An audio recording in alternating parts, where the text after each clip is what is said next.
성탄절이고요. 오늘 설교 제목은 임마누엘입니다. 마태복음 1장 23절, 이사야 10장 14절입니다. 말씀 한 구절만 읽겠습니다. 마태복음 1장 23절. 왜냐하면 이사야서 7장 14절을 인용한 구절이 마태복음 1장 23절이기 때문에 그렇습니다. 우리 다 같이 한 목소리로 읽겠습니다. 시작. 보라, 처녀가 잉태하여 아들을 낳을 것이요 그의 이름은 임마누엘이라 하리라 하셨으니 이를 번역한즉 하나님이 우리와 함께 계시다 하니라. 아멘. 임마누엘, 오늘 성탄절 발표를 했다고 제가 설교 한 5분 10분으로 끝나지 않을까라는 생각은 버리시고요. 2, 30분 안에 끝내도록 하겠습니다. 오늘 자, 임마누엘, 여러분 이 글씨를 아시나요? 이 글씨 어떻게 읽나요? 대단하시네요. 읽을 줄 아세요? 진짜요? 자, 여기 오른쪽에서 이제 왼쪽으로 읽는데 임마누엘. 자, 그래서 임마누엘은 두 단어로 되어 있습니다. 히브리어 두 단어로 되어 있습니다. 오늘 헬라어인데요. 1년에 한 번 볼까 말까 단어들 이런 거 소개시켜드린 겁니다. 임마누엘, 임마누엘이라는 헬라어입니다. 헬라어와 히브리어 두 단어인데 임마누엘의 뜻은요, 히브리어는 임마누와 엘이 결합된 단어입니다. 그래서 임마누는 우리와 함께, 그리고 엘은 하나님이라는 뜻입니다. 하나님이 우리와 함께라는 뜻입니다. 함께 계시다. 자, 임마누엘이라는 단어는요, 총 3번이 성경에 적혀 있어요. 근데 하나님이 우리와 함께 계시다, 이건 번역이기 때문에 이건 다른 이야기 차원이고, 임마누엘이라는 단어는 총 3번 나옵니다. 그런데 이사야서 7장 14절, 이사야 8장 8절, 마태복음 1장 23절 이렇게 3번 우리 가운데 나타나는데, 그 중에 오늘 마태복음 1장 23절을 이 말씀이 인용됐던 구절이 어디냐면 오늘 말씀드렸듯이 이사야서 7장 14절 말씀입니다. 그러면 이 이사야서 7장 14절에 임마누엘이라 하리라, 처녀가 잉태하여 아들을 낳을 것이다, 그의 이름을 임마누엘이라 하리라 하셨던 이 말씀이 나온 배경이 어떻게 되냐, 그게 궁금하네요. 왜 임마누엘이라는 단어가 나왔을까? 그래서 오늘 임마누엘의 우리가 역사적 배경이 무엇인지 한번 살펴보려고 하도록 하겠습니다. 한번 잘 보시면, 자, 그 배경은 이렇게 됩니다. 우시아의 손자요 요담의 아들인 유다의 어느 왕 때 이야기였습니까? 아하스 왕 때 이 임마누엘의 단어가 나왔어요. 아하스 왕 때 어떤 일이 일어났냐면, 아람 왕의 르신 왕과 르말리아의 아들 이스라엘의 베가 왕이 올라와서 예루살렘을 쳤으니 능히 이기지 못하니라. 그러니까 아하스 왕이 위협을 느낀 거죠. 두 나라의 협력과 전쟁이 있었는데 이기지 못했어요. 그리고 나서 2절도 이렇게 시작합니다. 어떤 사람이 다윗의 집에 알려 이르되, 또 뭐가 있냐면 아람이 이번에는 에브라임과 동맹하였다 하였으므로 어떤 결과가 일어났냐면 왕의 마음과 그의 백성의 마음이 숲이 바람에 흔들림 같이 흔들렸더라. 아니, 전쟁이 한 번도 아니고 또 우리 가운데 전쟁을 일으킨다고? 아람이 에브라임과 동맹해서 우리를 쳐들어온다고 하니까 유다의 아하스 왕이 마음이 흔들리니까 누구의 마음도 흔들려요? 그의 백성의 마음도 흔들리는 거예요. 이게 영적 원리예요. 왕이 선한 왕이면 그의 백성도 선한 길을 걸어가고, 왕이 죄악의 길로 가면 그의 백성도 죄악의 길로 가요. 오늘 마찬가지로 왕의 마음이 막 흔들리니까 그의 백성의 마음들이 막 흔들리기 시작합니다. 두 나라의 동맹은 유다에게 큰 위협으로 다가왔습니다. 이때 하나님이 누구를 보내시냐면 이사야를 딱 보냅니다. 이사야를 통해서 말씀하시는데 3절, 그때 여호와께서 이사야에게 이르시되, 말씀하십니다. 자, 여호와께서 이르신데, 이때 하나님이 이사야를 통해서 말씀하시는데 이렇게 말씀하십니다.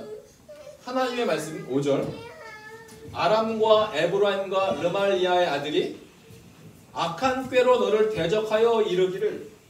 오늘 이 두 나라의 동맹으로 인해서 오늘 마음이 막 요동쳤는데 하나님께서 말씀하십니다. 야, 그거 다 악한 꾀야. 너 집중하지 마. 하나님은 두 왕의 동맹을 악한 꾀라고 말씀하셨습니다.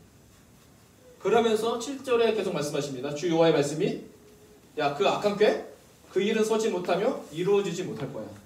라는 확신의 말을 이사야를 통해서 오늘 말씀해 주는 장면입니다. 그러면서 여기에 더 놀라운 이야기를 계속하십니다. 그 이야기가 뭐냐면 8절에 보니까 대저 아람의 머리는 다메섹이요 다메섹의 머리는 르신이며 65년 내에 에브라임이 뭐 한다고요? 패망할 거야.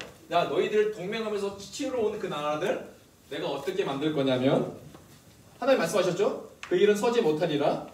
못하는데 어떻게 해요? 패망하여 다시는 나라를 이루지 못할 것이다 라고 말씀하십니다. 그러면서 하나님이 계속 말씀하십니다. 9절에 에브라임의 머리는 사마리아요 사마리아의 머리는 르말리아의 아들이니라. 만일 자, 그 일은 서지 못할 거야. 악한 깨니까. 그리고 그들이 패망할 거야. 언제요? 당장이 아니에요. 65년 내에. 그러니까 하나님의 응답이 1년 이후에 오면 우리가 기다릴 수 있겠죠. 근데 몇 년 후요? 65년. 내가 죽고 나서 이루어질지 죽고 나서 이루어지지 않을지 모르는 거예요. 내 상황은 여전히 위기 가운데 있는 거예요. 근데 하나님이 약속하셔요. 몇 년 후? 65년에. 그러면서 한 가지 더 말합니다. 야, 9절에 너희가 뭐 하지 않으면? 굳게 믿지 아니하면 너희는 뭐 하지 못한다? 굳게 서지 못하리라 라고 말씀하십니다. 이 예언의 말씀 뭐 해야 된다고? 굳게 믿어야 되는데 굳게 믿지 못하면 굳게 서지 못할 거야 라고 말씀하십니다. 그런데 오늘 이 말씀을 받았던 아하스 왕은 굳게 이 말씀을 믿었을까요? 굳게 믿지 못했을까요? 어땠을 것 같아요? 둘 중에 하나겠죠. 굳게 믿지 못했어요. 분명히 하나님이 말씀해 주셨는데도 굳게 믿지 못했어요. 자, 그것이 11절 보면 알 수 있는데, 그러니까 65년 내에 징조를 보여준다는 거예요. 그러니까 굳게 믿으라고 말씀했어요. 그러면서 하나님이 야, 너가 너의 믿음을 굳게 세우기 위해서는 모두 구해라. 너는 내 하나님 여호와께 뭘 구해라? 한 징조를 구해라. 기적, 징조를 구해라. 깊은 데에서든지 높은 데에서든지 뭐 하라고요? 구하라. 하나님이 너의 믿음이 굳건히 세워진다면 징조도 구해봐. 내가 그거 이루어줄게. 근데 그 반응이 뭐예요? 12절 보니까 아하스가 이르되 나는 뭐 하지 않겠다? 구하지 아니하겠나이다. 나는 여호와를 시험하지 아니하겠나이다. 내가 늘 시험에서 꼭 하나님을 알아야겠습니까? 그런 뜻이 아니에요. 아예 하나님을 믿지 않은 부정의 모습이에요. 나는 구하지 않겠습니다. 여호와를 시험하지 않겠습니다. 아하스 왕은요, 하나님을 뭐 하지 못했어요? 믿지 못했어요.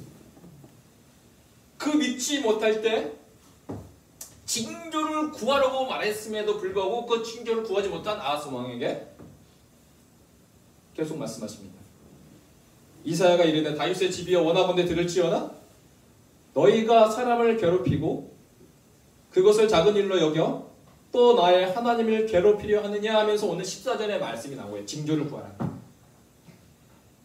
그래서 주께서 친히 징조를 너에게 주실 것이다. 너희가 구하지 않지만 내가 친히 징조를 너에게 주실 거다. 보라, 처녀가 잉태하여 아들을 낳을 것이요 그의 이름을 임마누엘이라 하리라 라고 이 말씀이 나온 겁니다. 잘 보십시오. 오늘 아하스 왕은요 굳게 믿지 아니었어요. 그러니까 이사야가 뭐라고 해요? 나의 하나님을 괴롭히려 하느냐? 오늘 아하스 왕은 하나님을 믿지 않은 것뿐인데, 그렇죠? 굳게 믿지 않는데 이사야는 너의 하나님 믿지 않아 라고 말하지 않고 어떤 말로 썼냐면 13절에 나의 하나님을 뭐 한다고요? 괴롭히는 자다라고 말합니다. 즉 믿지 아니하는 자는 하나님을 뭐 하는 자예요? 괴롭히는 자. 이게 우습게 넘어갈 일이 아닌 게 열왕기상 18장 17절 그 엘리야와 그 아합의 이야기를 통해서 다시 한번 볼 수가 있어요. 보면 18장 17절에 엘리야를 볼 때 아합이 그에게 이르되, 아합이 처음엔 엘리야한테 그런 거예요. 야, 이스라엘을 괴롭게 하는 자야. 너 우리를 괴롭게 하는 자야 라고 말하니까 엘리야가 이렇게 대답합니다. 그가 대답하되 내가 이스라엘을 괴롭게 한 것이 아니라 당신과 당신의 아버지 집이 이스라엘, 그 이스라엘의 하나님을 괴롭게 했습니다. 왜요? 왜 괴롭게 했어요? 이는 아합이요 여호와의 명령을 버렸고, 그러니까 왜 여호와의 명령을 버렸죠? 믿음이 없습니다. 그리고 당신의 바알들을 따랐습니다. 하나님을 따르지 않는 자는 믿음이 없는 자겠죠. 그러니까 믿음이 없으니까 엘리야가 아합에게 그럽니다. 당신과 당신의 아버지 집이 괴롭게 하였다.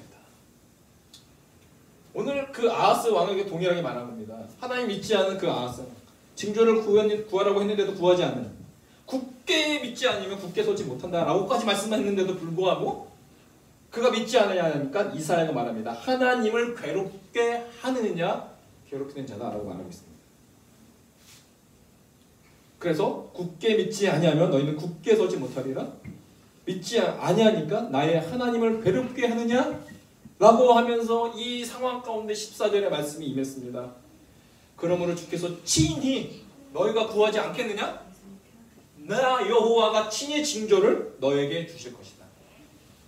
그 징조는 뭐였어요? 보라, 처녀가 잉태하여 아들을 낳을 것이요 그의 이름을 임마누엘이라 하리라. 오늘 이 14절 그리고 똑같은 말씀이 마태복음 1장 23절, 이 14절의 말씀을 대하는 우리 앞에 가장 필요한 것이 뭐였습니까? 이 14절을 우리가 받아들이기 위해서 가장 필요한 것이 한 가지가 있었는데 그것이 뭐냐면 바로 믿음이 필요했습니다. 왜냐? 하나님의 징조. 근데 65년에 이루어질 거래요. 하나님 말씀하신 뭐가 필요해요? 믿음이 필요했어요. 그리고 처녀가 잉태한다? 이거 뭐가 필요해요? 아니, 여러분 믿을 수 있어요? 성탄절을 막 우리가 크리스마스하고 막 축하하고 막 파티하고 사람들은 세상 사람들 그러잖아요. 근데 정작 이 성탄절에는 마리아가 성령으로 잉태되어 아들을 낳았는데 그분이 예수이십니다 하면 사람들의 반응이 뭘까요? 그게 가능해. 그거 어떻게 이게 일어날 수가 있어? 하나님이 징조를 우리 가운데 보여주신 거에도 불구하고 그들 믿지 못했습니다. 믿음이 없기 때문에. 자, 징조, 그 처녀가 잉태했는데 그 잉태한 그분이 바로 임마누엘이다. 이 아하스 왕에게 닥친 고난이 있었죠. 그 동맹, 그래서 아하스 왕을 치고자 했던 그 사실 때문에 이 고난 가운데 마음이 흔들릴 때 하나님이 말씀하셨어요. 고난 앞에 뭘 구하라? 징조를 구하라. 그러면 아하스 왕은 그 징조를 구하지 않았지만 하나님은 친히 그 고난 중에 징조를 주시겠다고 말씀하셨습니다. 그러면 여러분 임마누엘은 바로 고난 가운데 징조로 이 땅에 있는 어둡겠던 그 시절, 소망이 없던 그 백성들 가운데 하나님의 하나의 빛으로 이 땅 가운데 내려오시고, 내가 선지자를 보내고 사람을 보내고 보냈지만 결국은 누구까지 보냈다? 내 아들 독생자 예수 그리스도까지 보냈다. 그래서 이 임마누엘은 고난 가운데 임했던 하나의 징조였습니다. 오늘 우리에게도 뭐가 필요할까요? 징조가 필요합니다. 몇 년 후에 이루어질지라도요, 65년 후에 이루어질지라도 우리는 그 징조가 필요합니다. 여러분 필요하신가요? 우리는 그 목마름과 그 간절함이 필요합니다. 하나님이 우리와 함께 하시는 것이 가장 큰 기적 중에 기적이기 때문에 그렇습니다. 여러분 우리 성경의 인물을 한 가지를 보면 이 사람 어떤 선지자일까요? 요나 선지자입니다. 요나 선지자. 요나 선지자가요, 하나님의 명령을 거역해서 도망가다가 풍랑 가운데 바다에 던져졌을 때 큰 물고기가 요나를 삼켰습니다. 그러면서 2장 1절에 요나가 이렇게 기도합니다. 요나가 물고기 배에서, 자, 물고기 배는 어떤 상황이죠? 고난의 상황. 비록 그가 죄를 지었지만 죄로 인해서 그가 하나님의 징계를 받았던 그 고난의 상황 가운데 있습니다. 그런데 그는 그 고난 가운데 뱃속에 들어갔다고 상상만 해도 아무런 소망과 그 기적을 바라볼 수 없는 상황이겠죠. 근데 그 속에서 요나가 가장 잘했던 것 한 가지, 그의 하나님을 찾기 시작했다는 거예요. 그의 하나님 여호와께 기도하니. 이 기도는 뭐예요? 뱃속에서 기도한 거죠. 그러니까 뭘 구한 거예요? 징조를 구한 거예요. 그럴 때 그가 기도할 때 2절에 하나님의 반응입니다. 이르되 내가 받는 고난으로 말미암아 여호와께 불러 아뢰었더니 주께서 내게 대답하셨고 내가 스올의 뱃속에서 부르짖었더니 주께서 내 음성을 들으셨나이다. 오늘 그 스올의 뱃속 이거보다 더 처절한 고난은 없을 겁니다. 이거보다도 더 소망의 빛이 보이지 않는 온통 어두운 그곳을 스올의 뱃속이라고 비유했습니다. 그런데 그 뱃속에서도 고난 가운데 하나님을 부르짖고 하나님을 찾고 하나님께 소망을 두고 기도했더니 주께서 내 음성을 들으셨다는 하나님의 그 징조가 요나 가운데 임하게 되었습니다. 바로 임마누엘은 이와 같습니다. 임마누엘은 바로 내가 그 고난의 현장 가운데 내가 그 고난으로 말미암아 작은 부르짖음에도 불구하고 징조를 구했을 때 하나님은 뭐 하신다? 임마누엘의 하나님이 되어주신다. 마치 우리의 인생은 물 위와 같은 인생입니다. 왜냐하면 물은요 항상 잔잔하지가 않잖아요. 바람의 영향을 받아요. 태풍의 영향을 받아요. 조류와 여러 가지 영향을 받아요. 항상 요동치는 곳이 바로 우리의 인생과 같은 바다입니다. 그런데 그 바다 가운데 우리가 하나님의 징조를 구하고 하나님을 찾고 찾으면 하나님은 그 가운데서도 바다를 없애는 것이 아니라 물결을 없애는 것이 아니라 그 위에 함께 하신다는 겁니다. 그래서 그 고난 가운데서도 넘치고 우리가 승리할 수 있는 믿음의 길로 우리를 이끌어 가신다. 그래서 그 임마누엘은요 오늘 마태복음 1장 23절 그 임마누엘은 마태복음의 시작은 임마누엘이었습니다.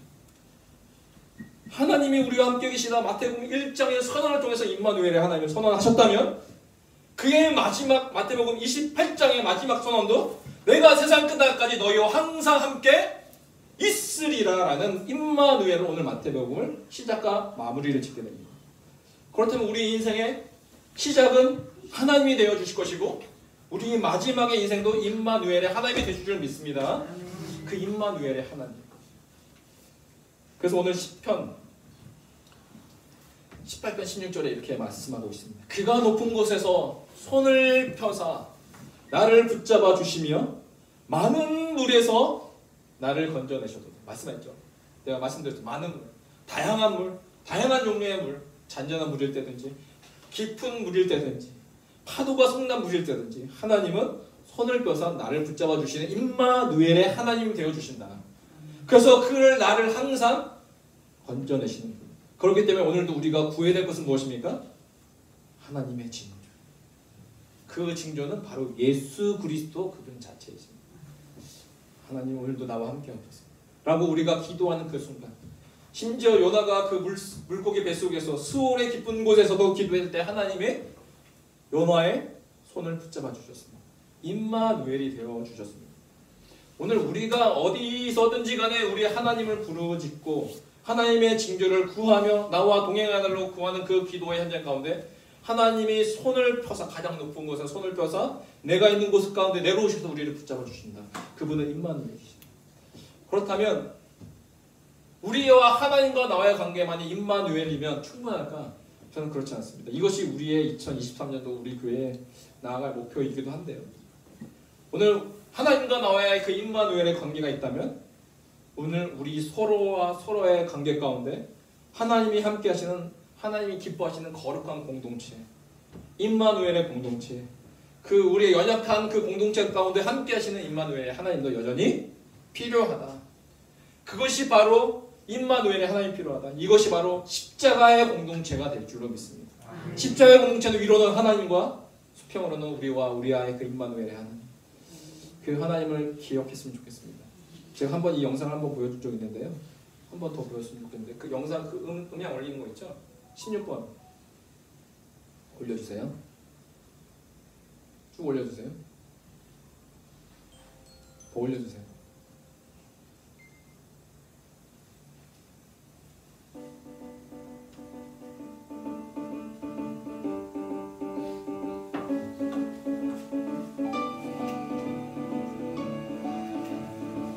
캐나다 몬트리올입니다.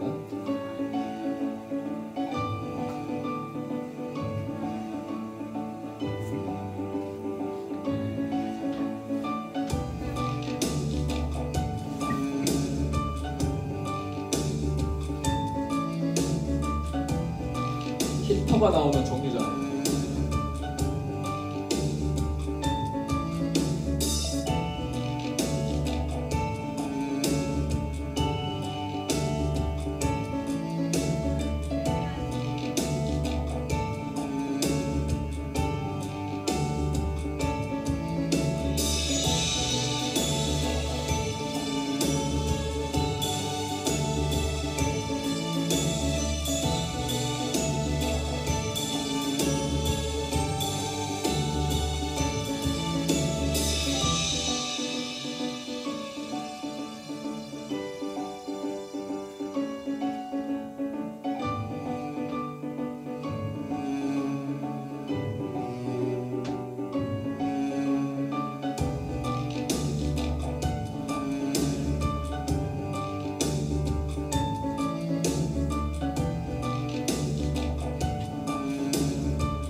네.